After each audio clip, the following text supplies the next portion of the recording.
ده الحبل الأغلى في العالم، سعره $1.5 مليون للحبل الواحد. السؤال هنا، إزاي حبل يوصل للسعر ده؟ وليه يتصرف كل الفلوس دي عشان يتعمل؟ الحقيقة ده مش حبل عادي، ده اسمه كابل إيقاف الطيارات. لما المقاطلات بتنزل على الأرض محتاجة مسافة من 1000 ل 3000 متر عشان تقف، بس المسافة دي مش موجودة على حملات الطائرات، عشان كده لازم قوة خارجية توقف الطيارة بأمان. وهنا بيجي دور الكابل ده.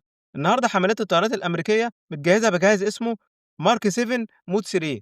الكابل الواحد معمول من 6 خيوط سلك صلب، وكل خيط فيهم معمول من 12 سلك أساسي و12 سلك متوسط و6 أسلاك رفيعة، كلهم ملفوفين على شكل مثلث، وبيتحط 3 أو 4 كابلات على مدرج الطيارة. أول ما الطيارة تقرب الديل بتاعها بينزل ويشبك في الكابل. الكابل ده بيستحمل قوة أكتر 1500 ميجا باسكال، بس الكابلات دي عمرها مش طويل.